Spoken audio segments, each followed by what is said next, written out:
اللهم آمين اللهم آمين اگر از جانب معشوق نباشد کشاشه غالب عاشق بیچاره نرسد غزایر او معبود گو এক ফোঁটা পানি দিয়ে বলি আদমকে বানায়া এই দুনিয়াতে কয়েকদিন ঘুরাইয়া ফিরাইয়া আবার ওই অন্ধকার কবরে নিয়ে যাইবে এই দুনিয়াতে আর কাহাকেও থাকতে দিবেন না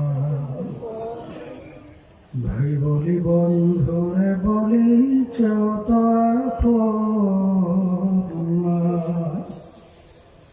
ভাবিয়া চিন্তা করিয়া দেখিলাম মাওলা ওই অন্ধকার কবরে আপনি সারা কেহ আপন হবে না ربنا آتنا في الدنيا حسنة وفي الآخرة حسنة وقنا عذاب النار رب ارحمهما كما ربياني صغيرا سبحان ربك رب العزة عما يصفون وسلام على المرسلين والحمد لله رب العالمين وعليكم السلام ورحمة الله وبركاته الحمد لله الحمد لله نحمده ونستعينه ونستغفره ونؤمن به ونتوكل عليه ونعوذ بالله من شرور أنفسنا من يهده الله فلا مضل له ومن يضلله فلا هادي له ونشهد أن لا إله إلا الله وحده لا شريك له ونشهد أن محمدا عبده ورسوله أما بعد فأعوذ بالله من الشيطان الرجيم بسم الله الرحمن الرحيم ألف لام ميم ذلك الكتاب لا ريب فيه هدى للمتقين الذين يؤمنون بالغيب صدق الله العلي العظيم سويد الشريك لي اللهم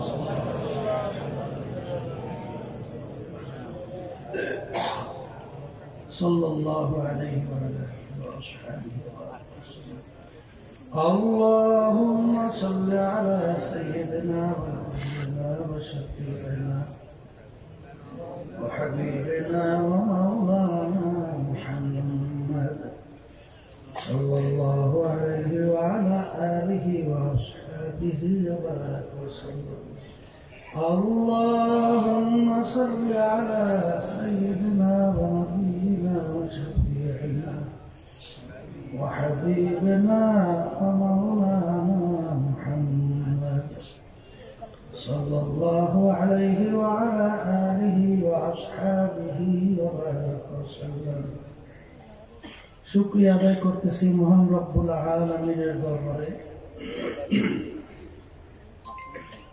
রব্বুল আলামিন আমাদেরকে দুনিয়ার সমস্ত কাজ থেকে বিরত রেখে ফিতনা ফাসাদের যুগে বহুত লোকের কানে মাহফিলের দাওয়াত পৌঁছার পরেও অনেকের সুযোগ ছিল, ইচ্ছা করে মাহফিলে আসতে পারত, সুযোগ থাকার পরেও আসে নাই। আল্লাহ আমাদেরকে যে আসার বসার দিনে আলোচনা করার শোনার যে তৌফিক দান করলেন, শুকরিয়া তার সবাই বলে আলহামদুলিল্লাহ। আল্লাহ রাব্বুল আলামিন বলছেন, লাইন শাকারতুম লাযীদান্নাকুম ওয়া লাইন কাফারতুম ইন্না আযাবী লাশাদীদ। বান্দাবান্দীরা, নেয়ামত যদি আমার পক্ষ থেকে তোমরা পাও, নেয়ামতের বেশি বেশি শুকরিয়া আদায় করো। যদি তোমরা নেয়ামতের শুকরিয়া আদায় করো, আমি তোমাদের উপরে নেয়ামত আরো বাড়ায় দেব। আর নেয়ামত পাওয়ার পরে শুকরিয়া যদি আদায় না করো, নেয়ামত তো বাড়ানো হবেই না, বরঞ্চ শক্ত আযাব তোমাদের উপরে চাপাই দেওয়া হবে। অনেকে মাহফিলে আসতে পারে নাই, আমরা আসতে পারছি। আমার দাদাজান আব্বাজান চরমনের জমিনে শুয়ে আছে। আব্বাজান দাদাজান বলতেন, দিনই মাহফিলে প্রথম থেকে শেষ পর্যন্ত থাইকা বাড়ি বিদায় হয়ে চলে গেলে আমল নামার মধ্যে কমপক্ষে 50 লক্ষ নেকি এরকম জমা হতেই পারে না।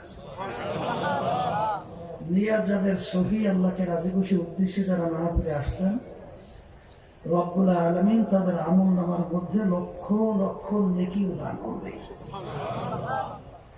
শুকরিয়া বেশি বেশি আদায় করলে আল্লাহ খুশি হয়। কি হয়? মুসা আলাইহিস সালাতু ওয়াস সালাম রওনা করছে আল্লাহর সঙ্গে দেখা করতে। রাস্তার পাশে দেখে কতগুলো হাঁস বসে আছে। হাঁসগুলোর জবান খুলে গেছে। বলতেছেন, নবীকে কোথায় রওনা করছেন? আল্লাহর সঙ্গে দেখা করতে। আমাদের একটা আরজি আল্লাহর কাছে পেশ করিলেন। বহুদিন পর্যন্ত বৃষ্টি হয় না, অনাবৃষ্টির কারণে মাখলুকাতগুলো কষ্ট পায়। কবে নাগাদ বৃষ্টি হইতে পারে, আল্লাহর থেকে একটু যাইনি এসে। নবী বলল, মাবুদ, হাঁসগুলো জানতেছে সে কবে নাগাদ বৃষ্টি হইতে পারে। রব্বুল আলামিন বললেন, জমানার নবী মুসা, এখন থেকে 40 বছর পরে বৃষ্টির সিদ্ধান্ত। নবী আসার পরে হাঁসগুলো জিজ্ঞাসা করে, নবী আমাদের আরজি আল্লাহর কাছে পেশ করছেন? করছি। আল্লাহ কি বলছেন? আল্লাহ বলছেন 40 বছর পরে বৃষ্টির সিদ্ধান্ত। শোনার পরে হাঁসগুলো একসঙ্গে বলে উঠলো, আলহামদুলিল্লাহ। নবী ধমকে শুয়ে বললে, বোকার, আলহামদুলিল্লাহ বললি কেন? 40 বছর পরে বৃষ্টিটা তোদের জন্য তো সুসংবাদ না, বললি কেন? হাঁসগুলো বলতেছে, নবী কো, ইন্নাল্লাহা আলা কুল্লি শাইইন কাদির। সমস্ত ক্ষমতার মালিক কে? আল্লাহ যদি 40 বছর পরেও বৃষ্টি না দিতেন, আমাদের কারো শক্তি নেই যে আমরা বৃষ্টি বর্ষাবো। 40 বছর পরে হইলেও আল্লাহ বৃষ্টি দিবেন, এই জন্য শুকরিয়া আদায় করছি। কথার কথা এখনো নবীর সঙ্গে হাঁসগুলোর কথা শেষ হয় নাই, জোর জোর করে বৃষ্টি শুরু হয়ে গেছে। নবী আশ্চর্য হয়ে বলেন, রব্বুল আলামিন, আপনি বললেন 40 বছর পরে বৃষ্টি। কথার কথা 40 মিনিটও তো যায় নাই, বৃষ্টি শুরু হলো কারণ কি? আল্লাহ রাব্বুল আলামিন বললেন, নবী মুসা, 40 বছর পরে বৃষ্টির সিদ্ধান্ত, কিন্তু আমার মাখলুক হাঁসগুলো যখন আমার শুকরিয়া আদায় করছে, আমি খুশি হইয়া সিদ্ধান্ত পরিবর্তন করিয়া এখন নাগাদ বৃষ্টি নাজিল করলাম। শুকরিয়া আদায় করলে আল্লাহ কি হয়? বলেন, আবার বলেন। মাহফিলে আসছেন বেজান না খুশি? এর একটু বেশি বেশি শুকরিয়া আদায় করলে সমস্যা হয়? আবার বলি, আলহামদুলিল্লাহ। আল্লাহ কবুল করে। আমার আব্বাজান রহমাতুল্লাহি আলাইহি তিনি বলতেন, বাজার মাহফিলে যারা আসে নাই, না আসার কারণ হিসেবে আব্বাজান বলতেন বুঝের অভাব। বলেন, কিসের অভাব? এই বুঝের জন্যই মাহফিলের ব্যবস্থা, এই বুঝের জন্যই। এখন কথা হলো মাহফিল তো বুঝের জন্যে, বুঝবে কারা? বলেন যারা মানুষ, বলে কারা বুঝবে? সূরাতে মানুষ দুইটা, একটা আবু জাহাল, উতবা সাহেব, আবু লাহাব মার্কা, এরা কিন্তু বুঝবে না। বুঝবে? আল্লাহ নবী সাল্লাল্লাহু আলাইহি ওয়াসাল্লামের পবিত্র জবান থেকে দ্বীনের দাওয়াত, আল্লাহ রাসূলের থেকে অসংখ্য মুজিজা প্রকাশ পাওয়ার পরেও আবু জাহাল, উতবা সাহেব, আবু লাহাব মার্কা ওরা কি বুঝছিল? তাহলে আল্লাহ হাবিবের জামানায় আবু জাহাল মার্কা ছিল, মাঝখানেও গেছে, বর্তমানেও আছে, কিয়ামত পর্যন্ত থাকবে। এরা কিন্তু বুঝবে না, কথা ঠিক কিনা? আমি বলছিলাম বুঝবে কারা? সূরাতে মানুষ ভিতর পশু, এরা বুঝবে। তাহলে এই কথার মাধ্যমে আমি কিন্তু বুঝাতে চাই, মানুষের সূরাত আকৃতি হইলেই মানুষ হওয়া যায় না। কি বুঝলেন? মানুষের সূরাত আকৃতি হইলেই মানুষ হওয়া। হুজুর তাহলে মানুষ কাকে বলে জানা দরকার আছে, আর এইটা বোঝার জন্য তো আসবে বলে কথা ঠিক। আল্লাহ রাসূল সাল্লাল্লাহু আলাইহি ওয়াসাল্লাম বলেছেন, আলা ইন্না ফিল জাসাদি মুদগাহ ইযা সালুহাত সালাহাল জাসাদু কুল্লুহু ওয়া ইযা ফাসাদাত ফাসাদাল জাসাদু কুল্লুহু আলা ওয়া হিয়াল কলব। প্রত্যেকটা মানুষের ভিতরে একটা গোশতের টুকরা আছে। কে বলতেছেন? আল্লাহ রাসূল সাল্লাল্লাহু আলাইহি ওয়াসাল্লাম। ওই গোশতের টুকরা যখন ভালো হয়ে যায়, তখন এক পর্যায়ে ওই মানুষটা ফেরেশতার চেয়েও সম্মানিত হয়ে যায়। আর ওই গোশতের টুকরাটা যখন খারাপ হয়ে যায়, খারাপ হইতে হইতে এক পর্যায়ে কুত্তা, শিয়াল, শূকরের চেয়েও খারাপ হয়ে যায়। আল্লাহ রাব্বুল আলামিন 18,000 কম বেশি মাখলুকাত সৃষ্টি করছেন। কত? এর ভিতরে সবচেয়ে নিকৃষ্ট মাখলুকের নাম হলো শূকর। কথা বুঝেন? আপনি কুকুরের চামড়া, কুত্তা ছেড়েন, কথা কয় না।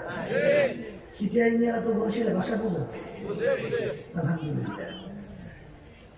কুকুরের চামড়া যদি আপনি দাবাঘাত করেন, প্রসেস করেন, ওটা কিন্তু পাক হয়ে যায়। কিন্তু শুকুরের চামড়া আমরা যেভাবেই দাবাঘাত সহ যত প্রসেস করে, কোনোদিন পাক হয় না। আর একটা চামড়া আছে যার মানুষের চামড়া, শরীরে থাকলে পাক, বাহির দিলে না পাক। কথা বুঝতে পারছেন? এই শুকুরের চেয়ে নিকৃষ্ট হয়ে যায় এক শ্রেণীর কি বলেন, আছে না নেই? আমি কিন্তু বলি না, আল্লাহ বলছেন, আমি শুনেছি। কথা ঠিক আছে?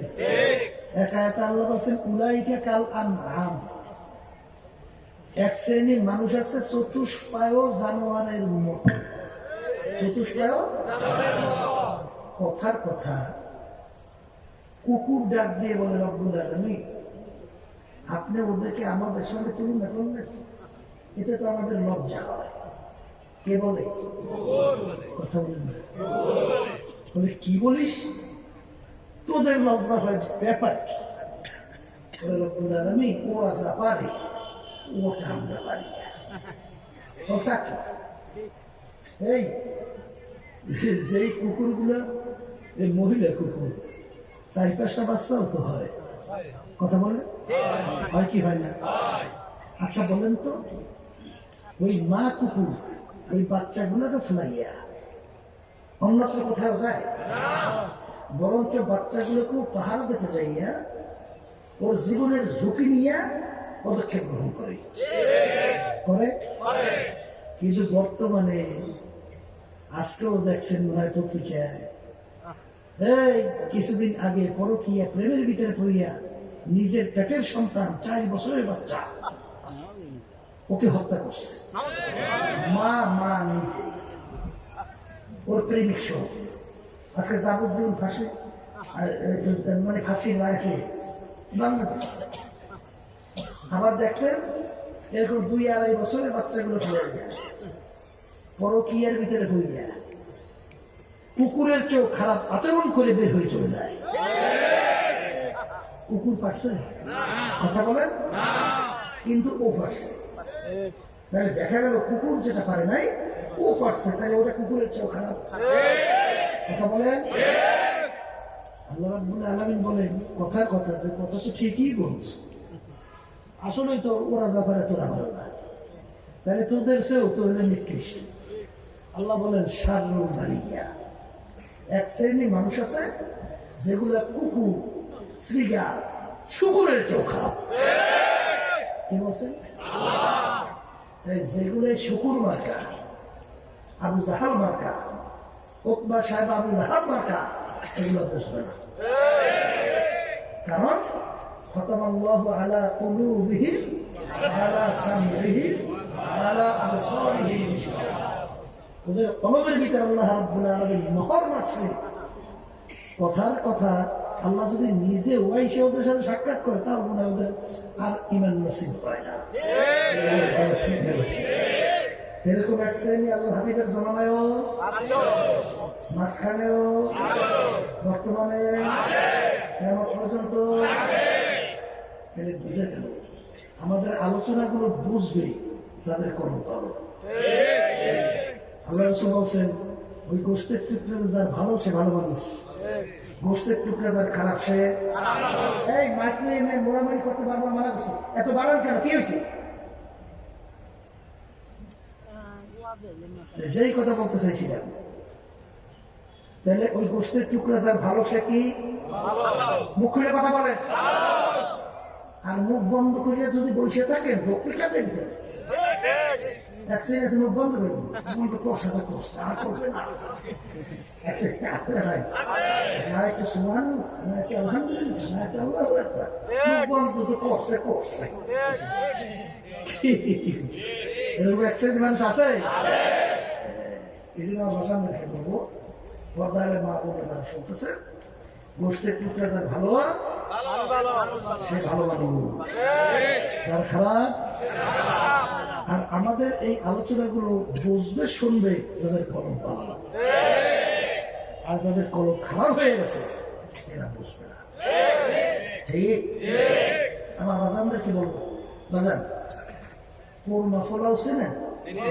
চেনেন না? এই চাউলের ভিতরে ঘি দিয়ে ভাত করে, তার নাম হলো পোলাও। বুঝলেন? এই স্পেশাল মুরগিটার অন্য কায়দায় পাক করে, নাম হয়েছে কোরমা। ঠিক আছে? খুব উন্নত মানের মজাদায়ক খাদ্য।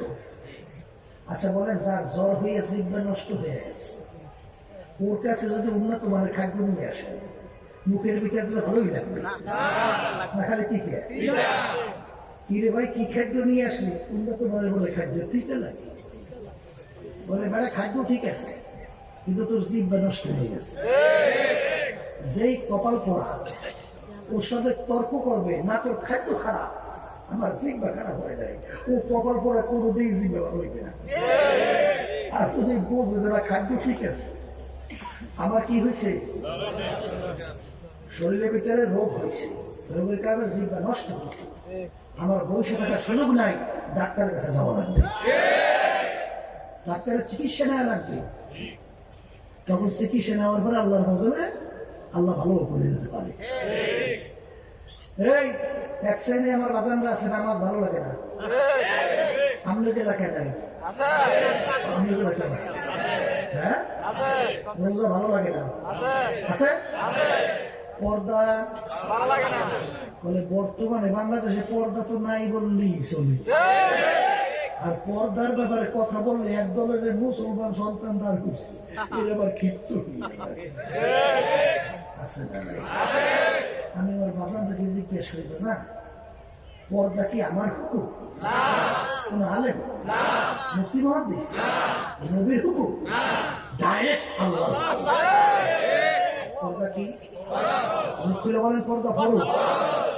লক্ষ লক্ষ কোটি কোটি সুন্নাত যদি একাত্রিত করা হয়, একটা আল্লাহর হুকুম পর্দা ফরজ সমান হবে? বলে আর জীবনে আপনি 2 রাকাত নফল নামাজ পড়েন নাই, জীবনে 2 রাকাত তাহাজ্জুদের নামাজ পড়েন নাই, এই জন্য আপনার যারা জাহান্নামের হুকুম কয় বছর? 1 সেকেন্ড।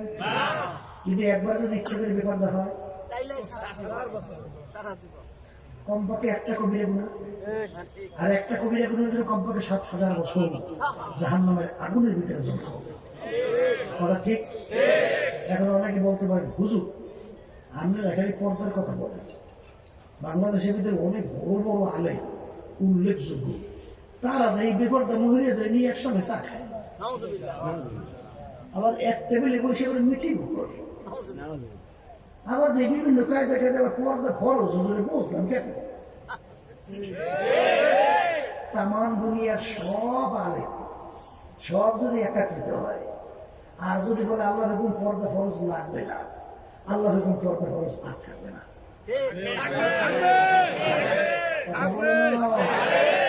থাকবে? তামাম সব যদি একত্রিত হইয়াও বলে আল্লাহর হুকুম পর্দা ফরজ লাগবে না, আল্লাহর হুকুম পর্দা ফরজ থাকবে, কোনদিন যাবে না। কারণ اليوم أكملت لكم دينكم وأتممت عليكم نعمتي ورضيت لكم الإسلام دينا। এই দিন পরিপূর্ণ, কমতি বাড়তি আর কোনো দিন নাই। নবী শেষ নবী, আর দ্বিতীয় কোন নবী আসবে না। কথা ঠিক কিনা? এখন বলতে পারেন হুজুর তাহলে এরা করে কেন? আল্লাহ রাসূল সাল্লাল্লাহু আলাইহি ওয়াসাল্লাম 1500 বছর আগে সাহাবায়ে কেরামদেরকে লক্ষ্য করে বলছিলেন হুব্বুদ দুনিয়া ওয়া আসকুল্লি খতিয়াতিন, সমস্ত গুনার মূল হলো দুনিয়ার মুহাব্বত। এই দুনিয়ার মুহাব্বতে অর্থাৎ ক্ষমতার লোভে, একটু এমপির লোভে, একটু সম্মানের লোভে, একটু পদের লোভে, এই একটু বিভিন্ন কায়দায় কায়দায় দুনিয়ার অন্য অন্য কায়দায় কায়দায় ইয়ার লোভে আল্লাহ রকম পর্দা ফরজ পর্যন্ত আজকে পায়ের নিচে ফেলাই অপমান করতেছে। কথা ঠিক কিনা?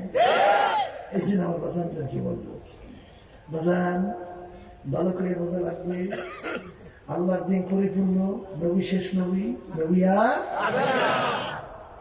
এই জন্য আমার বাজানদেরকে বলবো, যার কলব ভালো তার কাছে নামাজ কি লাগবে? বলেন রোজা, পর্দা, যাকাত, সুন্নাত। আর যার কলব খারাপ, আজান দিলে একদল যায় মসজিদে, ও পিছন ফিরিয়ে শয়তানের মতো দৌড়। রমজান মাসে দিনে দুপুরে খানা খাবার চ্যালেঞ্জ করে, তোর ঘরে বুঝি খানা নাই, আমার ঘরে খানার অভাব আছে, আমি উপবাস থাকতে যাবো কেন? যদি খোদা না খাস্তা রোজা রাখে নাই এক জিনিস, কিন্তু আল্লাহর হুকুম রোজা ফরজ, যদি কেউ টিটকারি মারে কাফের। ঠিক কিনা? এই রোজা ভালো লাগে না, ঠিক না? এই জন্য আমার বাজান সত্যি বলবো। আর আল্লাহ রাব্বুল আলামিন কোরআনুল কারীমের ভিতরে শর্ত লাগাইছেন। শর্ত কি শর্ত? ইল্লা মান আতাল্লাহা বিকলবিহি সালিম, সুস্থ কলব ছাড়া আমার বেহেশতে জায়গা হবে না। কে বলছে? আল্লাহ।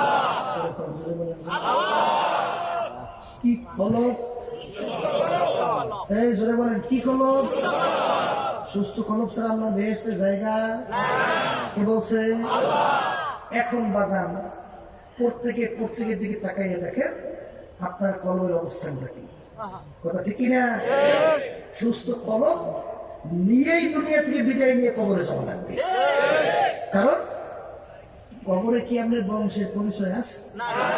টাকার পরিচয়, সম্পদ, গরমেয়া, জমিদার, রিক্সাওয়ালা, পীর মুরিদ, আমি পীর, এই তুমি মুরিদ, আমি জমিদার বংশে, তালুকদার, হাওলাদার, চৌধুরী, কোন পরিচয় কবরে নাই।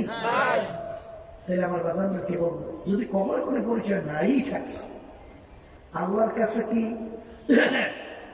খুব সম্মানিত, মুরিদ বুঝি অসম্মান কম? এই সেই বংশের মানুষ বড়, এই লাঠি তালে শোনা, মোবাইলে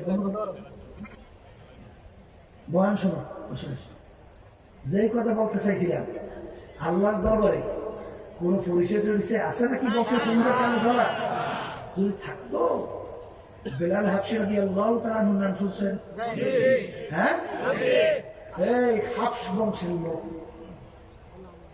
হাবশ বংশের লোক মানে একেবারে নিচু বংশ।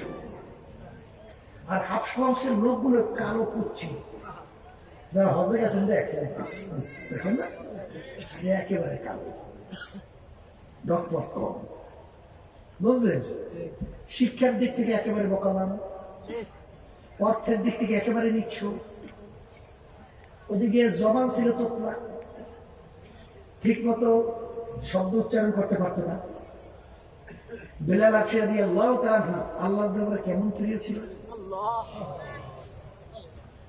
আল্লাহ রাসূল সাল্লাল্লাহু আলাইহি ওয়াসাল্লাম তাকে আদর করে তার মসজিদে নববীর মুয়াজ্জিন নিযুক্ত করলেন। সুবহানাল্লাহ। সাহাবায়ে কেরাম একদিন বললেন, ইয়া রাসূলুল্লাহ, আমি বললাম যেই মসজিদের ইমাম আপনি, সেই মসজিদে তো একজন উচ্চ বংশের সুশিক্ষিত সুন্দর লাহানের এরকম একজন মুয়াজ্জিন নিযুক্ত হওয়ার দরকার। আল্লাহ রাসূল সাল্লাল্লাহু আলাইহি ওয়াসাল্লাম মন চায় না বেলালকে পাল্টাইবে। সাহাবায়ে কেরাম সিদ্ধান্ত দিলেন যে এশার নামাজের পরে ডাক দিয়ে বলে, বেলাল, আগামী দিন ফজরের আযান আর তুমি দিতে পারবে না, নতুন মুয়াজ্জিন আযান। বেলাল হাবশী রাদিয়াল্লাহু তাআলা শোনার পরে দুই চোখ দিয়ে পানি শুরু হয়ে গেছে, মেরু বাড়ির দিকে যায় আর মাওলার দিকে ফিরে ফিরে ডাক দিয়ে বলে, মালিক, গোলাম দাদা গোলাম, তুমি আমাকে বানাইছো, বংশের দিক থেকে একেবারে নিচু বংশের, তাও তুমি আমাকে বানাইছো, শিক্ষার দিক থেকে একেবারে বকালাম, তাও তুমি আমাকে বানাইছো, অর্থের দিক থেকে একেবারে নিচ্ছুক, তাও তুমি আমাকে বানাইছো, জবান তোতলা, তাও তুমি আমাকে বানাইছো, চেহারা কুৎসিত কালো, তাও তুমি আমাকে বানাইছো, সব করলা তুমি, আর তোমার হাবিবের মসজিদের মুয়াজ্জিনের বরকত থেকে মাহরুম হইলাম আমি। আমি এই কষ্টগুলো কেমনে সহ্য করব? পরদিন ফজরের সময় নতুন মুয়াজ্জিন সুন্দর আযান দেয়, আল্লাহ হাবিব মেম্বারে বসা, সাহাবায়ে কেরাম উপস্থিত, সময়ের পর সময় যায়, অন্ধকার পরিষ্কার হয় না। জিবরাইল আলাইহিস সালাম এসে উপস্থিত। আল্লাহ হাবিব বলেন, ভাই জিবরাইল, অন্ধকার কেন পরিষ্কার হয় না? ইয়া রাসূলুল্লাহ, ইয়া হাবিবাল্লাহ, আপনার মসজিদে আজকে কেন ফজরের আযান হয় না? ভাই জিবরাইল, তুমি কি বলো? অন্যান্য দিনের চেয়ে আজকে আরো সুন্দর ভাবে আযান দেওয়া হইল, তুমি কি বলো আযান হয় নাই? ইয়া রাসূলুল্লাহ, ইয়া হাবিবাল্লাহ, প্রতিদিন আপনার মসজিদের আযান আমার মাওলার আরশ থেকে শোনা যায়, কিন্তু আজকে আপনার মসজিদের আযান মাওলার আরশে পৌঁছে না। তাড়াতাড়ি বেলালকে আইনা আযান দেওয়া, যতক্ষণ পর্যন্ত বেলাল আযান না দিবে অন্ধকার পরিষ্কার হবে না। আগে আরস মে আজা রূহে বেলালি না রহি, ফলসফা তো রহ গয়া হ্যায় লেকিন তলকিন গজলি না রহি।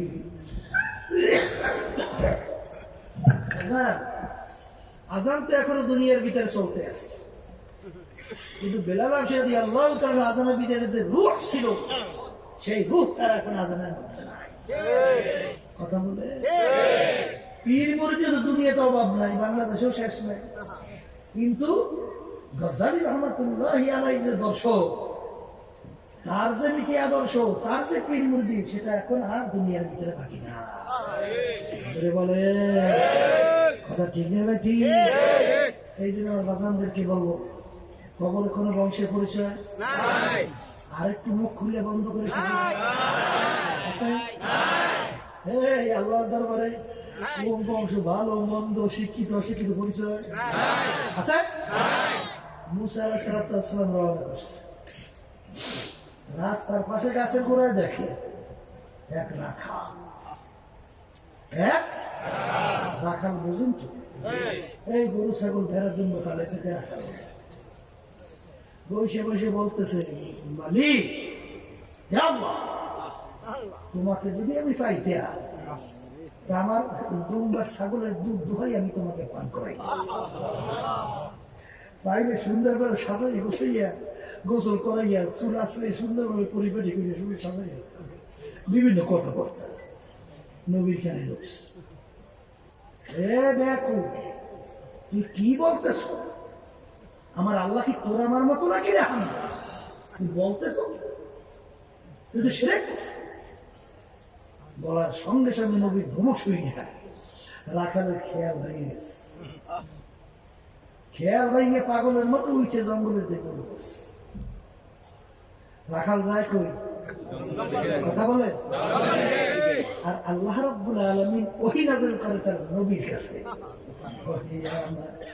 সোয়ে মুসা যো খোদা বান্দা মারা চেরা কর দে জুদা।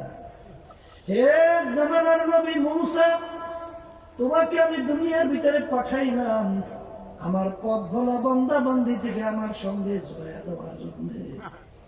আমার সঙ্গে জোড়ানো বান্দাকে তুমি আমার থেকে কেন পৃথক করলা? কে বলে? এই ঘটনা শোনার পরে নবী আশ্চর্য হয়ে গেল। বলে কি একটা সাধারণ রাখা, তার সঙ্গে মাওলার গোপনে কি সম্পর্ক চলে জমানার নবী পর্যন্ত খবর রাখতে পারে নাই। ব্যাপার তালাশ করা শুরু করলো। রাখাল কোথায় গেল? যাইয়ে দেখে জঙ্গলের ভিতরে রাখা জোরে জোরে চিল্লে আর আল্লাহ আল্লাহ বলে ডাকতে আসছে। নবী ডাক দিয়ে বলে, রাখাল, তুমি যে কথাগুলো বলতেছিলে ওই কথাগুলো আবার একটু বলো। তোমার ওই কথাগুলো আমার মাওলা বড় পছন্দ করছে। রাখাল ডাক দিয়ে বলে, নবী রে, ওই অবস্থা তো এখন আর আমার নাই। ওই অবস্থা এখন যদি আমি ওই কথাগুলো বলি আসলেই তো আমি মুশরিক হয়ে যাব। কিন্তু যখন আপনি আমাকে বাধা দিচ্ছেন, মন যে সেদেরা মন তাহাবা গুজাস্তা হাজার সাল বসতে হে জামানার নবী মুসা, যখন আপনি আমাকে বাধা দিচ্ছেন হুজুর, তখন আমি আমার মাওলার সিদরাতুল মুনতাহা পার হইয়া আমার মাওলার ৭০,০০০ নূরের পর্দার চতুর্পাশে ঘুরতেছিলাম। আমার মাওলার সঙ্গে দেখা হবে হবে হবে, এই অবস্থায় আপনি আমাকে বাধা দিচ্ছে হুজুর। ওই অবস্থা তো এখন আর আমার না। দুনিয়াদার পাগলেরা, একটা রাখালের সঙ্গে আমার মাওলার কি গোপন সম্পর্ক নবী পর্যন্ত খবর রাখতে পারে না। কথা কয় না? পাশে পাশে পাশে দুই কাদের ফেরেশতা কি খবর রাখতে পারে? সে তো মাশুকিরাম জিলিস কিরামান কাতিবিন জাহান খবর দিস। দুই কাদের ফেরেশতা পর্যন্ত আল্লাহর সঙ্গে বান্দার সঙ্গে কি সম্পর্ক খবর ফেরেশতা পর্যন্ত রাখতে পারে না। জোরে বলে কথা ঠিক? এই জন্য আমার বাজান কি বলবো, যার কলম ভালো ভুলে গেছেন,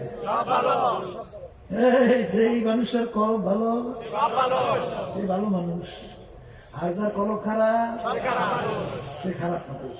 আর ভালো কলম স্যার আল্লাহ বেহেশতে জায়গা, এই কথা তো আমি বলছি। হ্যাঁ, কে বলছে? আর এই কলম ভালো করা লাগবে না লাগবে? এই কলম ভালো করার জন্যই বাজান এই যে পীর মুরিদি শোনেন, এই যে সিলসিলা শোনেন, এই যে তরিকা শোনেন, এর ভিতরে একটা তরিকা হইল সিস্তিয়া সাবিলিয়া তরিকা। এর মুরব্বীর ভিতরে একজন ছিলেন রশিদ আহমদ গাঙ্গুই, যার উপাধি লকব ছিল কুতুবুল আলম। তামাম দুনিয়ার ভিতরে সবচেয়ে বড় কুতুব, যার প্রায় 1 লক্ষর মতো হাদিস শুধু মুখস্থ হয়েছে। দেওয়ান মাদ্রাসার মুরব্বী ছিলেন, মুহাদ্দিস ছিলেন। রশিদ আহমদ ভাঙ্গি রহমতুল্লাহি আলাইহি, হাজী ইমদাদুল্লাহ মুহাজির মক্কি রহমতুল্লাহি আলাইহি। এই সিলসিলা তরিকা ওয়ারি আমাদের কুমিল্লা উজানি কারি ইব্রাহিম সাহেব রহমতুল্লাহ আলাইহি, তার থেকে আমার দাদাজান ইসহাক সাহেব রহমতুল্লাহ আলাইহি, তার থেকে আমার আব্বাজান ফজলুল করিম রহমতুল্লাহি আলাইহি, তার ধারাবাহিকতায় এই কার্যক্রম চলছে। আল্লাহর ফজল করমে দেখবেন এরকম অনেক হক্কানি তরিকা বাংলাদেশের ভিতরে এই চিশতিয়া সাবিরিয়া ছাড়া নকশাবন্দিয়া মুজাদ্দাদিয়া আছে না নাই?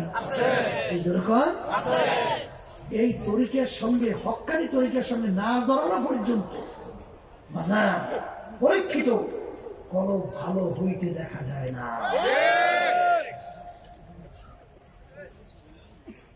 আমাদের ডাক্তার উদ্দেশ্য না রোগ ভালো দরকার, মুখ খুলে কথা কেন?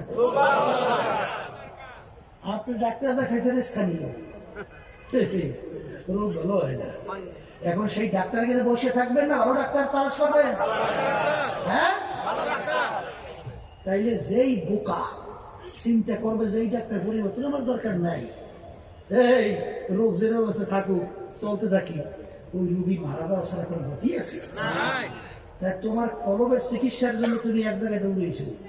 আমার আব্বাজান রহমতুল্লাহ বলতেন, যারা চরমনাইতে আসছে 1 সবক, 2 সবক, 3 সবক, আমাদের তরিকার 21টা সবক আছে এই কলব রোগ ভালো করার জন্য। কথা ঠিক নেবে? ঠিক। আব্বাজান বলতেন, বাবা 3 সবক নেওয়ার পরেও যাদের কলব পরিষ্কার হইতেছে না, এই যেরকম আগে তুমি গুনার ভিতরে লিপ্ত থাকতে এরকমই এখনো আসো, তাইলে সর্বনাই এসে করলাম না। দুই-একজন এখানে আসেন কিনে থাকতেও পারেন। আব্বাজান বলতেন, তাড়াতাড়ি সর্বনাই ছাড়ো, ছাইরা যেখানে গেলে কলবের রোগ ভালো হয় সেখানে দৌড়াও।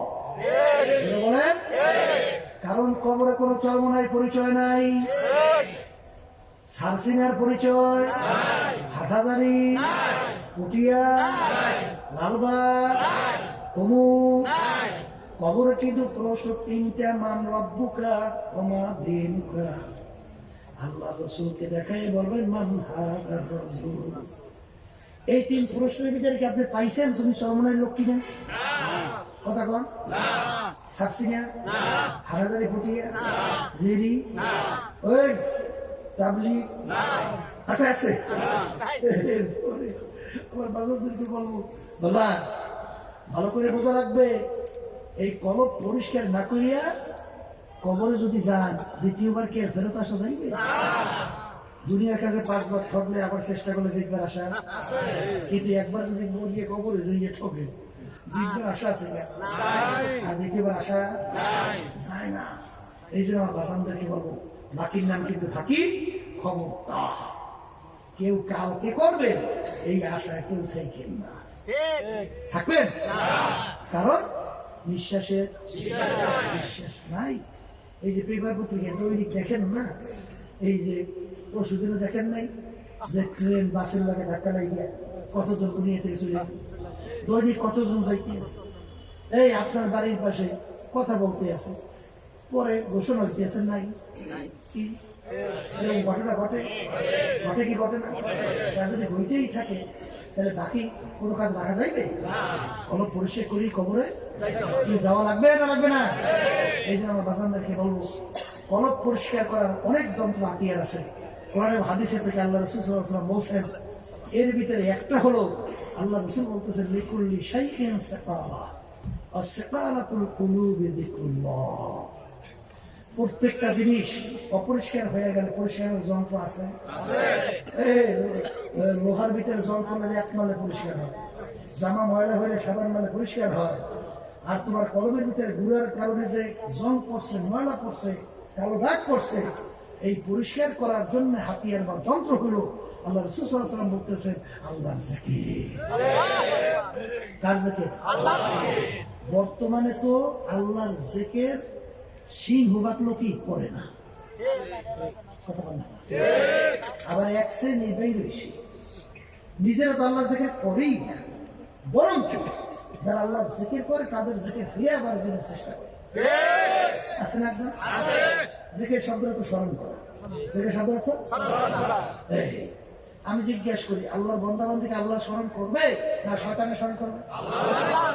বন্দাবান্দি বসে বসে তো আল্লাহ স্মরণ করে, তুমি সহ্য করতে পারো না কেন? তাহলে বুঝতে হবে আল্লাহর জিকির সহ্য করতে পারে না শয়তান। জোরে বলেন কে? কিন্তু আমি বলি না, আল্লাহ রসুল বলছেন, এটা শুনাইতেছি। শয়তানু জাসির আলা কলবি ওয়া নিয়াদান ফাইদা রাকাল্লাহ খানা সাওয়াইদা ফালা।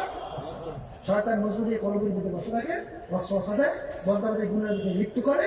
আল্লাহর জিকির যে বন্দাবান্দি শুরু করে, শয়তান কলবে থাকতে পারে না।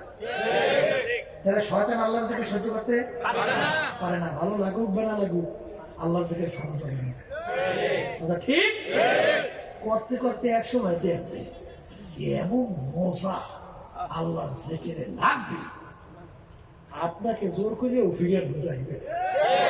আমার এখন মনে আছে, হাফেজ হুজুর রহমাতুল্লাহ আলাইহি প্রথম প্রেসিডেন্ট নির্বাচন করছিল, মার্কা দিয়েছিল বটগাছ। মনে আছে? ওলামানের টাকা মনে নাই, কথা বলছে।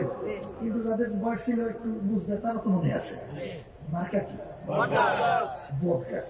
তখন যে বটগাছ মার্কা কোন মার্কা হয় এইটা কিন্তু কেউ জানত না। বড় বটগাছের মধ্যে হিন্দুরা যে পুজো দেয়, বুঝছেন? এবার নমস্কার নমস্কার দেয়, বড় বড় গাছ দেখলে ওরা যাই দেয় না।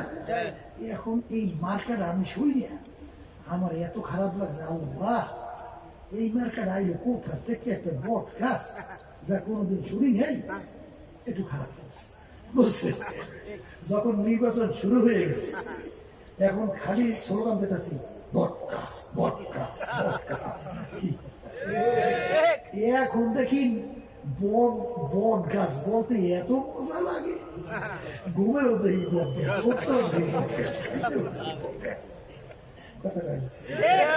বুঝে গেল? একটু আগে ভালো লাগে, এখন বলতে বলতে কি লাগছে?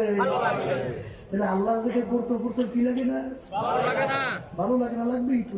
কলম নষ্ট, কলম কি? যখন নাকি আল্লাহ বন্দাবন্দি আল্লাহ জিকির করতে করতে করতে করতে একটা পর্যায়ে এমন অবস্থা হয়ে যাবে, এক আল্লাহ বলতেছেন, আমি যখন আমার জবান থেকে একবার বলি আল্লাহ, সঙ্গে সঙ্গে আমার জিহ্বাটা বৃষ্টিতে ভরে যায়। এগুলা কিন্তু বুঝবার জিনিস, তা কিন্তু বুঝবার জিনিস না। রসগোল্লা এরকম মজা, এরকম স্বাদ, এইরকম মজা, বুঝলেন না? বুঝলেন না? খাইয়া জিহ্বায় না লাগার এইটা বুঝার যায় না। যখন খাইয়া আপনি সিবাইবেন, তখন বোঝা যায় প্রকৃত স্বাদটা কি। কথা ঠিক? এই জন্যই আল্লামা খাকানি রহমাতুল্লাহ আলাইহি বলছিলেন, পাঁচাশি সালি ইমানি মুহাক্কাক সারবা খাকানি একদম বা খোদা বুদা বেজ তখতে সুলাইমানি। খাকানি রহমাতুল্লাহ আলাইহি বলেন, হে দুনিয়ার মানুষ, আমি আমার মাওলার নামে একবার যদি জমা থেকে বের করি, আমি যেই মজা, আমি যেই আনন্দ, আমি যেই অন্তরের শান্তি পাই।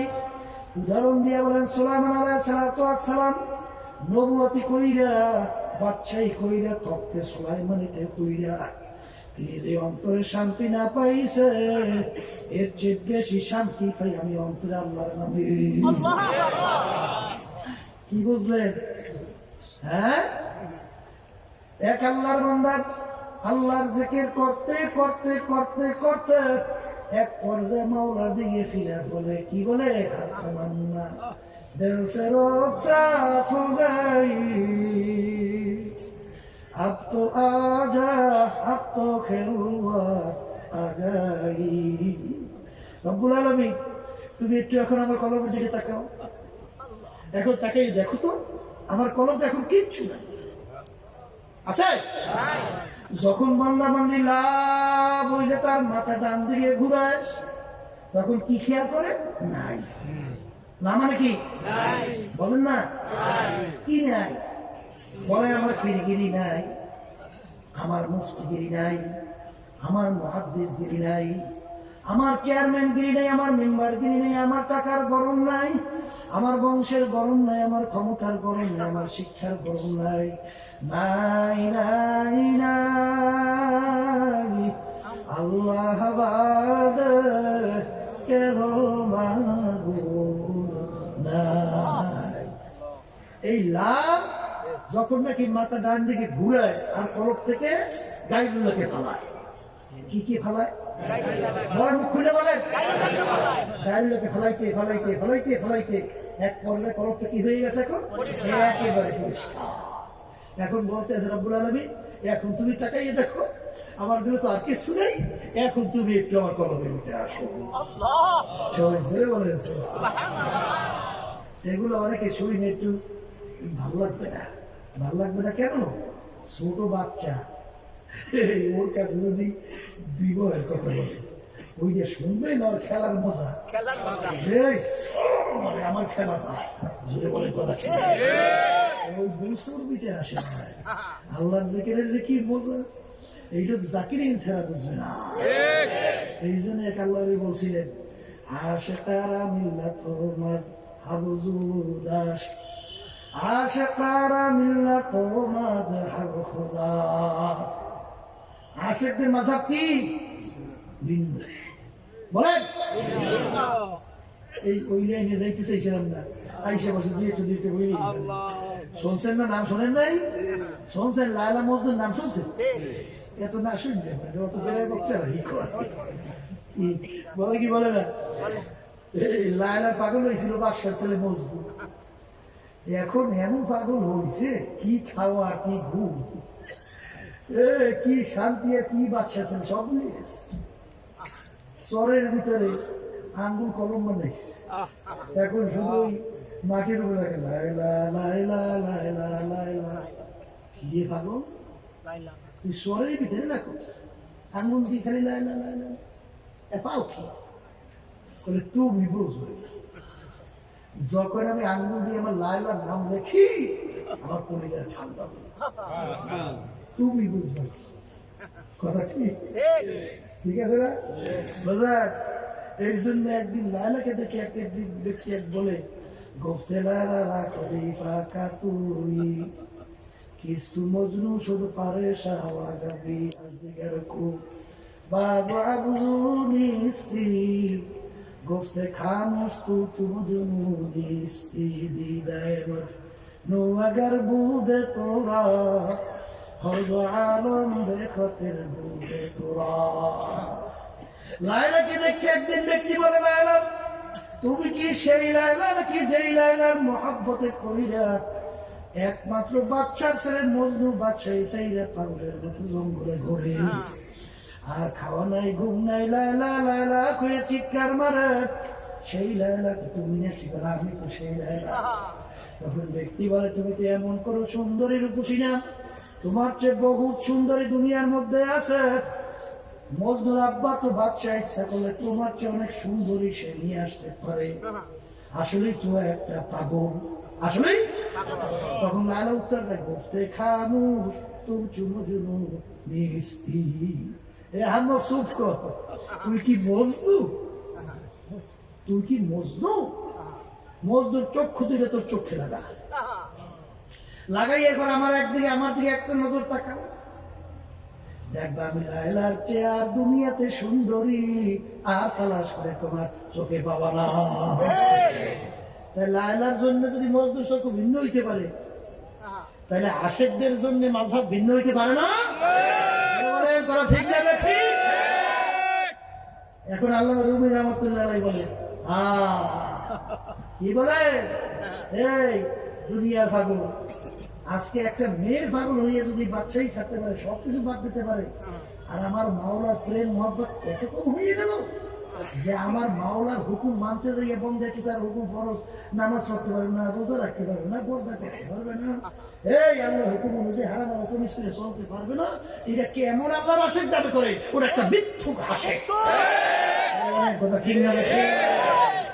এই জন্য আমার বাজানদেরকে বলবো যে বাজান, কলম যার ভালো, কলম যার সে কি মানুষ? এখন এই কলম ভালো করা লাগবে, একটু মুখ খুলে লাগবে, আর আল্লাহর কাছে দোয়া করা লাগবে না? আল্লাহ রাসূল দোয়া শিখিয়ে দিয়েছে না যে মালিক আমার কলমকে আপনার মুখী করে কি শিখিয়ে দিয়েছে কি দেয় না? এই জন্য আমার বাজান দেখো, আমাদের আলোচনা বুঝবে কারা?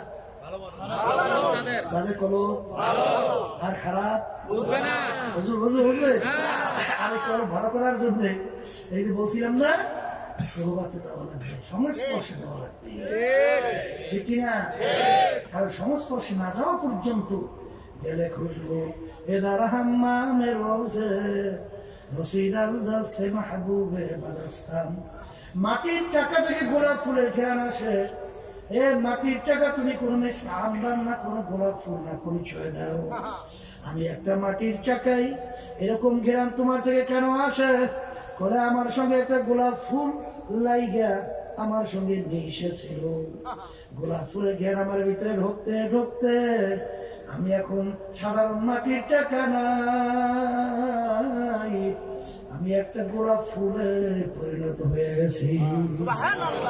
সোহবাতে সালেহতুরা সালেহুনা, সোহবাতে সালেহতুরা সালেহুনা, এক জামানা সোহবাতে বা আউলিয়া বেহতারা সাদ সালেহাত বেরিয়া। সৎসঙ্গে স্বর্গবাস, অসৎসঙ্গে বুঝেন না? বুঝি। বাংলাদেশের ভিতরে ৯২% মতো মুসলমান আছে না? কিছুদিন আগে এই আলেম ওলামাদের বিরুদ্ধে বিভিন্ন কাজে হুমকি ধুমকি, বিভিন্ন কেন্দ্রে ঘাড় মারতে ঠ্যাং ভেঙে ফেলানো, এক কয় কানা অত মুসলমান দাবি করে। ওরা মুসলমান দাবি করে না? ওরা মুসলমান দাবি করে, বোঝেন তো নাই। কারণ কি বোঝে? ওই যে ওই নাস্তিকদের প্রস্তাবে ফাঁসা খাইছি। নাস্তিকদের আমরা বরিশালের সোজা বাংলায় কই গু বোঝেন, পায়খানা। ওই নাস্তিকের পায়খানায় ওরাই ফাঁসা খাইছে।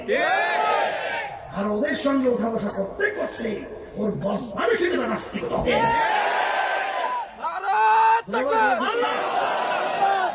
বাজানদেরকে বলবো, বাজান কোন সোহবাতে যাওয়া লাগবে? কি ভালো সোহবাতে যাওয়া লাগবে? এটা পরে কি করে দেখেন, আপনার একটা নামাজের সঙ্গে সম্পর্ক রেখেন, দেখবেন কিছুদিন পরে আপনিও কিন্তু নামাজ হয়ে যাবেন। একটু জাকিরের সঙ্গে সম্পর্ক রেখে দেখবেন কিছুদিন পরে আপনিও জাকির হয়ে যাবেন। আব্বাজানের মুখে শুনছিলেন, আমার দাদা রহমতুল্লাহ আলাইহি, তার এক মুড়ি সে বলতেছে, হুজুর আমার ছেলেটাকে আমি যত আল্লাহ আল্লাহ আল্লাহ জিকির শিখাই, ও শুধু বলে এই জোরে শব্দ করে আসেন, কি বলে হুজুর এমন ফিরেইতেই পারি না, কি করা যায়? দাদা যান বলতেছে, তুমি বর করছো কোন জায়গায়, বাড়ি করছো কোন জায়গায়? হিন্দু বাড়ির পাশে। হিন্দু বাড়ির পাশে। কলে সর্বনাশ করছো, কারণ এই হিন্দুরা মাগি বইলে উলুলুলুকি ডাকে, ওই তো বাচ্চা শেষ, এরপরে যত থেকে সে ওখানে দাদা যান বলছে তাড়াতাড়ি ওখান থেকে বাড়ি সরাইয়া, যেখান থেকে আজানের শব্দ শোনা যায়, যেখানে আল্লাহ জিকির শোনা যায়, সেখানে নিয়ে তাড়াতাড়ি বাড়ি করো, বাড়ি সরাও। এই পাগলা তো বাড়ি ভাইঙে টিঙে লয়ে গেছে মসজিদের কোন জায়গায় শব্দ নেওয়ার পরেই কিছুদিন পরেই এখন সন্তান বলে লা ইলাহা ইল্লাল্লাহ, লা ইলাহা ইল্লাল্লাহ, লা ইলাহা ইল্লাল্লাহ, লা ইলাহা ইল্লাল্লাহ।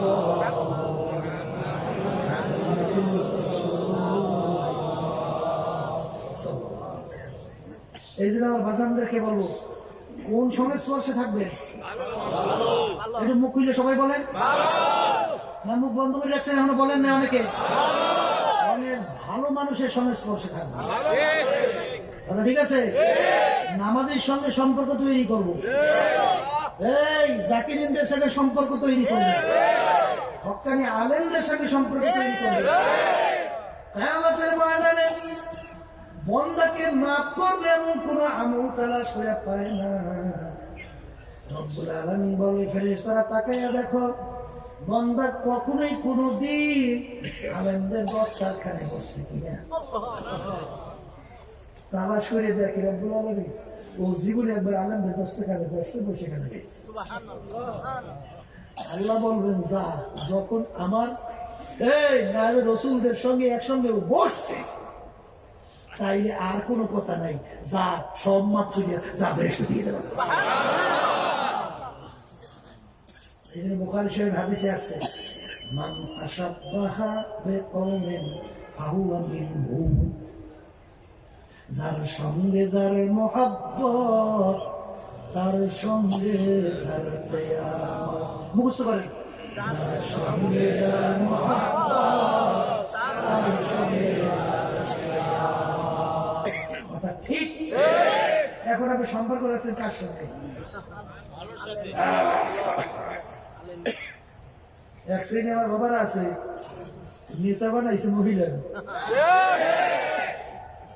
অনেকে না করেছিলেন, আর একটু বেশি বেশি না একটু কম না করলে হয়, বেশি বেশি না নেতা বানাইছে কাকু, কথা কয় না ঠিক না? নেতা বানাইছে নাস্তিকদেরকে, ঠিক না? হ্যাঁ, ওরা যা কয় ওরাও এই ঢোলের মধ্যে আওয়াজ করে, ঠিক না?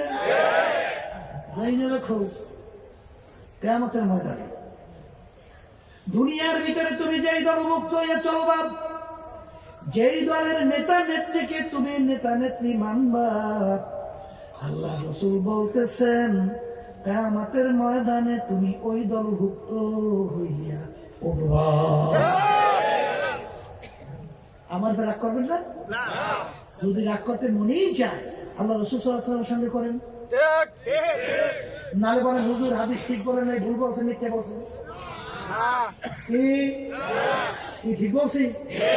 তা যদি ঠিক বললেই থাকি, এখন আপনার হাসনটা কার হইব, কার সঙ্গে? বুঝে শূন্য কবরে যাইব, ঠিক? এই জন্য আমার বাজারদেরকে বলবো, ধান যখন বাজারে বিক্রি হয়, ধানের ভিতরে কিছু চাউল ছাড়া চিটা, আমরা বরিশালে বলি চিটা, আপনারা কি করেন? বুঝলেন তো? ধানের লগে কিছু শোভাও থাকে,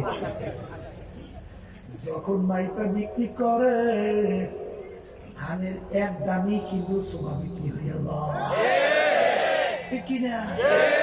তুমি যদি হক্কানি আলেমদের সঙ্গে সম্পর্ক রাখতে পারো, গুনাহ কোনো অভাব নাই।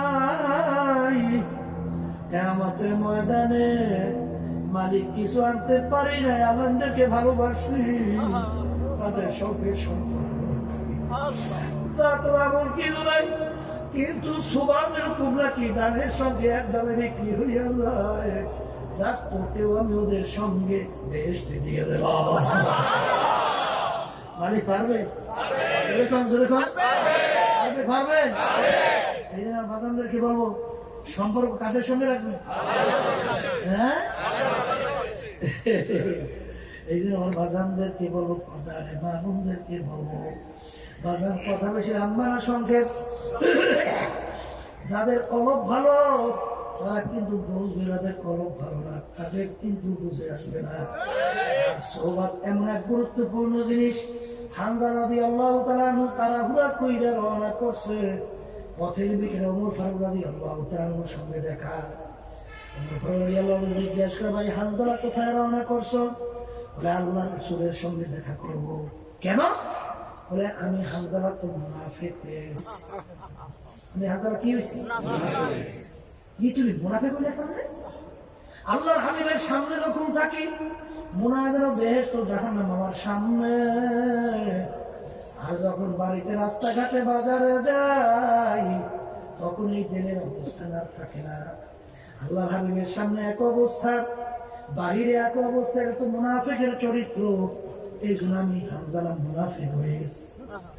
ওমর রাদিয়াল্লাহু তাআলা বলেন, ভাই হামজালা, এতে যদি তুমি মুনাফিক হও তাহলে আমিও ওমর তো মুনাফিক হয়ে গেছি।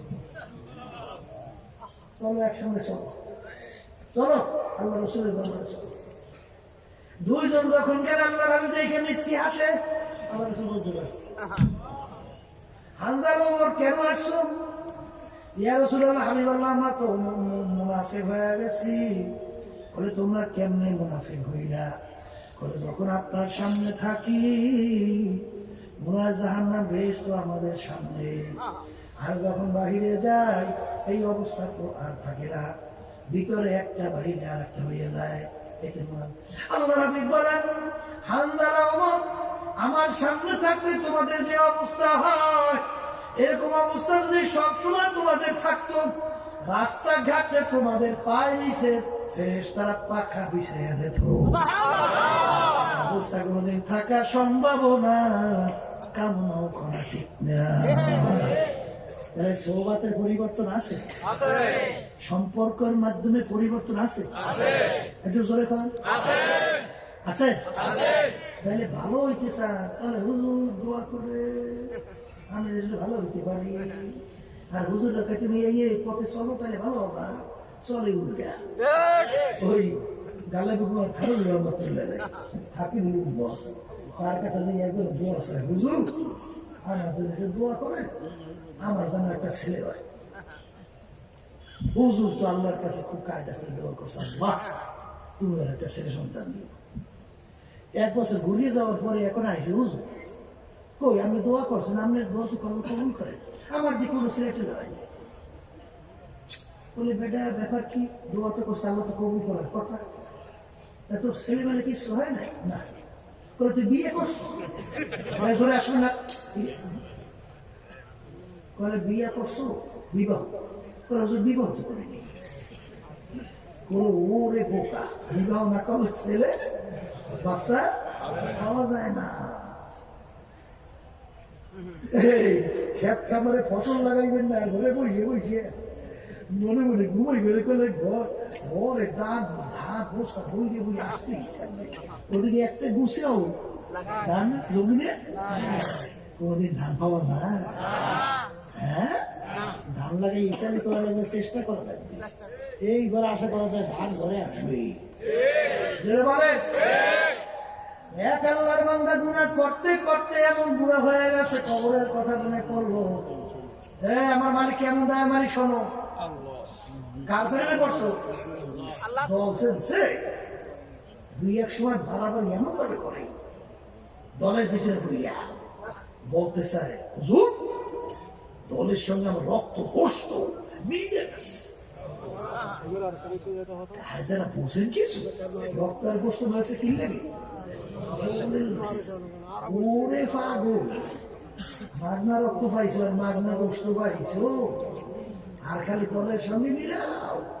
তামাম দুনিয়ার সব একাত্রিত হইয়া আল্লাহ 100টা নেয়ামত রক্ত তৈরি করার শক্তি দুনিয়া কোন মানুষের আছে? রক্ত নেয়ামত কার?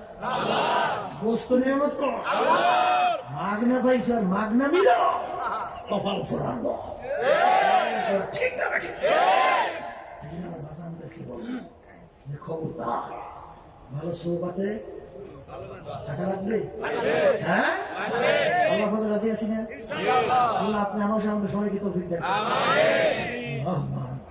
এই যেই কথা বলতে চাইছিলাম, যে কলব ভালো করার জন্য এই যে আল্লাহ খাস বন্দার আপনার আমার জন্য যে ঔষধ রেখে গেছে, এই ঔষধ যদি ঠিকমতো পালন করতে পারে, আমার আব্বাজান বলতেন চ্যালেঞ্জ করে, বাজান আগে তোমার নামাজ ভালো লাগতো না, এখন আল্লাহ তুমি নামাজ ছাড়তে পারবা না।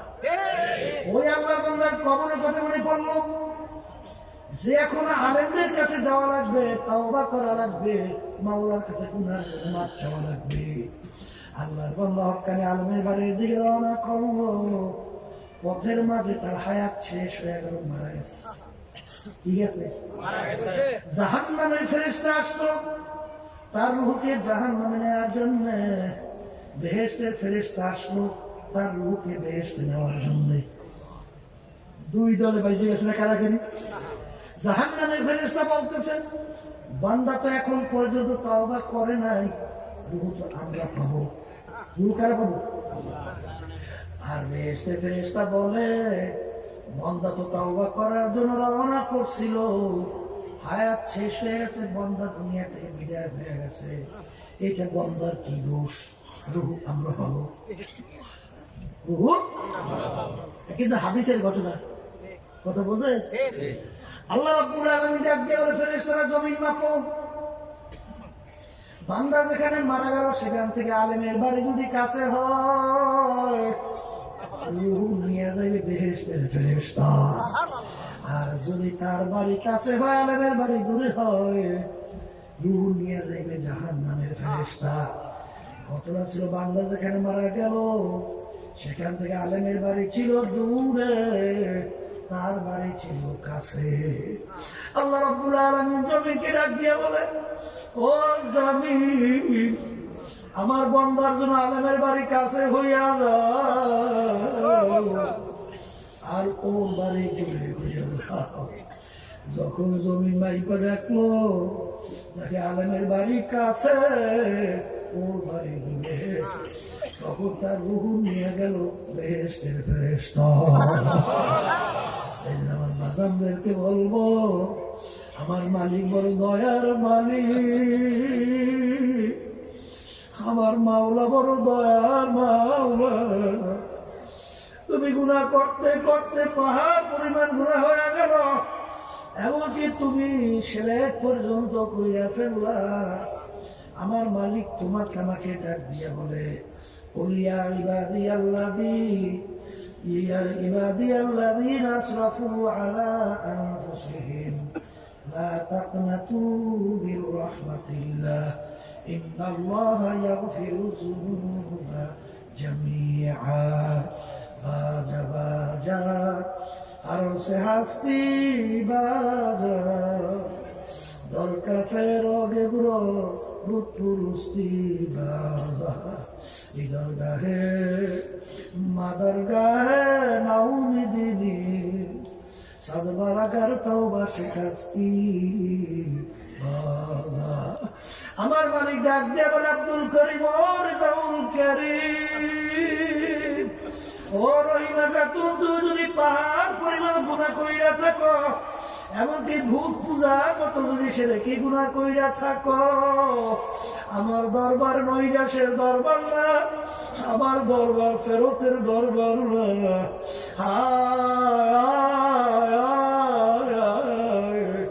তুই যখন দু চোখের পানি ছাইরা দুই হাত তুইরা আমার কাছে দিলটাকে ভাইয়া, তখন করুণ সুরে ডাক দেবে, মালিক লাফারমান তোমার দরবারে হাজির, দয়া মায়া করে তুমি আমাকে মাফ কইরা দাও। আমার মালিক মাফ করবে, শুধু তাই না, আমার মালিক তোমার আমার গুনাহকে নেকের দ্বারা পরিবর্তন কইরা দেবে। আর একজন আমার বাজানদেরকে বলবো, বাজান পীরগিরি ছাড়ো, মুফতিগিরি ছাড়ো, বড় মেয়াগিরি ছাড়ো, টাকার গরম ছাড়ো, বাজান বংশের গরম ছাড়ো, শিক্ষার গরম ছাড়ো, সৌন্দর্যের গরম ছাড়ো, মাওলার পাগল হও, কলবকে পরিষ্কার করো, এরপর দুনিয়া থেকে বিদায় নিয়ে মাওলার খবরে যাও। কারণ খোদা না খাস্তা যদি কলবকে পরিষ্কার না করিয়া যদি কবরে শুইয়া বস, নাফরমান কবরে ডানে তাকায় রাখবে মাটি, বামে দেখে মাটি, নিচে মাটির বিছানা, উপরেতে চাপা মাটি, ভাইগা যাইতে পারবা না। এখন নাফরমান দিবি দিন না পাইয়া আমার মাওলাকে করু সুরে রাখবে, আল্লাহ আল্লাহ আল্লাহ।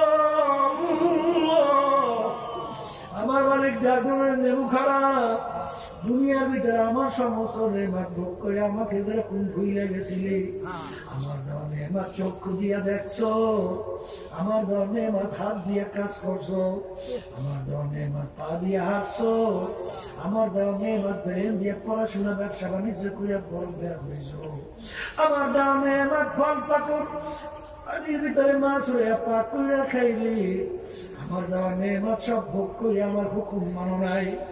এখন তোর ডানে তাকায় কেউ নাই, বামে নাই কেউ নাই। আরে দুনিয়ায় যে এরকম আমাকে ভুইলা গেছিলে, আমি এরকম তোকে ভুইলা গেলাম। শত শত বছর আমাকে তুই ডাকবি, একবার আর তোর ডাকে আমি সারা দিব। ও কবরের মাটি, দুর্গা থেকে এমন ভাবে চাপ মারো, এক পাজরে হাত দিলে অন্য পাজরের মধ্যে মিশে দাও। আমার কাছে কোনো খাতির হবে না। বাজানদেরকে বলবো, পর্দালে মা বোনদেরকে বলবো, সন্তান যদি ওয়া ওয়া করে না কান্দে, মা কিন্তু সহজে বাচ্চার কাছে এসে মুখের ভিতরে দুধ দেয় না। সন্তান যখন ওয়া ওয়া করে কান্দে, মায়ের কাছ হাতের থেকে পড়িয়ে যায়, দৌড় দিয়ে দিয়ে সন্তানকে ধরে, সন্তানকে ধরে গেলে দেখি সন্তানের তামাম গায়ে পায়খানা প্রসাবে ভরা। সন্তানকে আগুনেও ফেলায় না, পানিতেও ফেলায় না, ধোয়াইয়া পোষাইয়া করে নিয়ে তোমাদের আদর করে। আমার মাওলা বান্দা বান্দি মা সন্তানকে যত মায়া করে, তার চেয়ে হাজার গুণ লক্ষ গুণ শত গুণ বেশি মায়া করে আমার মাওলা বান্দা বান্দিকে। বান্দা বান্দি গুণার গুণা পাঠাই দিয়ে আমার বাড়িকে দরবার দেও তাকে ভাইগা, যখন করুণ সুদে ডাক দেবে মালিক, নাফরমান তোমার দরবারে হাজির হাজির। আমার মালিক তাকে দেখো, গুনাহ কোনো অভাব নাই। আমার মালিক ডাক দিয়ে বলবে, তুমি যখন আমার দরজা ছাড়া আর কোনো দরজা দেখলি না, তুমি যখন আমি বাংলা ছাড়া কোনো বাংলা দেখলি না, ওকে আমার কুদরতি কোলের মধ্যে ওকে আমি জায়গা না দিয়া পারবো। তামান্না দেও সে রোজা তুগাই আতো আল্লাহ আতো খেলুয়াত আগাই। বাজারদেরকে বলবো, পর্দার মা বোনদেরকে বলবো, বাজার দুনিয়া কিন্তু ক্ষণস্থায়ী কয়েক দিনের জন্য। এই দুনিয়ার সম্পদের পিছনে পইরা, ক্ষমতার পিছনে পইরা, সম্মানের পিছনে পইরা বাজারে আমার মালিককে ভুলিল না। কারণ এমন একটা সামনে তোমার আমার জিন্দিগি আসতেছে, যেই জিন্দিগি শুরু হবে আর কোনদিন শেষ নাই। আমার মালিকের কাছে দোয়া করো, মালিক তোমার খাস বান্দা বান্দি না বানাইয়া কবরে দিও না। আমাদের কলবকে তুমি পরিষ্কার না কইরা, তোমার মহব্বত করবে না বসাইয়া তুমি আমাদেরকে কবরে দিও না। আল্লাহুম্মা আমিন। এ ঘরের মেয়েরা হাত উঠা, গুনার কথা মনে করো, চোখের পানি ফালাও, আমরা কবরে কাঁদবো আর মাওলার দরবারে মাপ চাও। কান্না না আসে মনকে উদরে একদিন ঘরের দরজা দিয়ে নতুন বউ হয়ে উঠছিলেন। কত মেয়ে লোকে শরবত খাওয়াইল, কত মেয়ে লোকে বাতাস করল। আবার এমন একটা দিন আসবে, এই ঘরের দরজা দিয়ে মরা লাশ হইয়া মা মা মা করে মা মা করে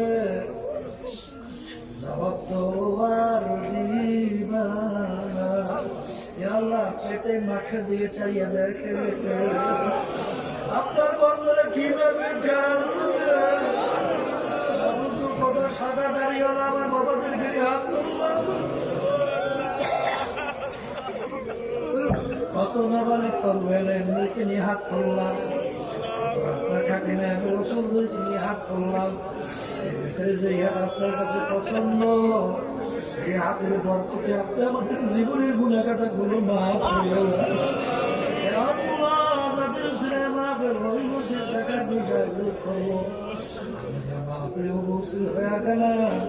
সবাই উপরে খাস মেহরবানি করেন আল্লাহ।